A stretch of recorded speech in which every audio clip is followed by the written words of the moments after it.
আমার পিছে লাগতে আসবেন না, কথাগুলো শুনুন না। আপনি আমার বিরুদ্ধে লাগবেন, কিন্তু হাসনাত আব্দুল্লাহর বিরুদ্ধে লাগেও তো আপনি কিছুই পাবেন না। জনগণই আমার প্রমোটর, জনগণই আমার ক্রিটিক, জনগণই হচ্ছে আমার প্রোটেক্টর।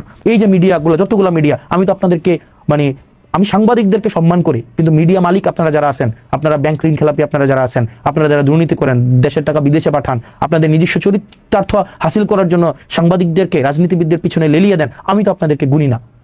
কারণ আমি জানি আমি কারো টাকা খাই নাই, আমি জানি আমি কারো কাছ থেকে একটা টাকা হচ্ছে আমি চুরি করি নাই, আমি জানি। এবং কেউ বলতে পারবে না, নো ওয়ান, একজন ব্যক্তি আমার সামনে এসে বলতে পারবে না, কোনো তথ্য প্রমাণ কিচ্ছু দিতে পারবে না, কারণ আমি করি নাই। এবং আমি আপনাদের মিডিয়াতে মধ্যে আমি যাইও না। এই মিডিয়াগুলো তো চালায় ব্যবসায়িক প্রতিষ্ঠান, বিভিন্ন কোম্পানির পাহারাদার হিসেবে মিডিয়াগুলোকে রাখছে। তারা যেন ঋণ খেলাপি করলে, ধরেন একজন 5,000 কোটি টাকা ঋণ খেলাপি করছে, তার ঋণ খেলাপিটাকে পাহারা দেওয়ার জন্য সে 200 কোটি টাকা দিয়ে একটা মিডিয়া করে।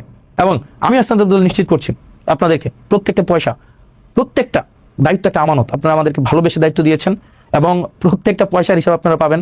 এবং হচ্ছে এখানে প্রত্যেকটা দায়িত্বের যথাযথ কোন জায়গায় আমার লিমিটেশনস আছে, কোন জায়গায় আমার স্ট্রেংথ আছে, এই বিষয়গুলো আমি আপনাদের সামনে স্বীকার করব।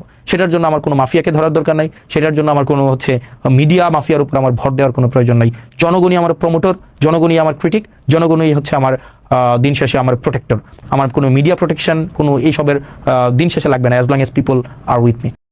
আপনি কীরকম মানুষ সেটা সবাই জানে, কাউকে আর বোঝাতে হবে না। যাদের স্বার্থে আঘাত লাগে তারাই আপনার পিছে লাগে। দোয়া রইল প্রিয় ভাই আপনার জন্য। আপনি একজন বাংলাদেশের রিয়েল ম্যান, রিয়েল টাইগার। হ্যাঁ।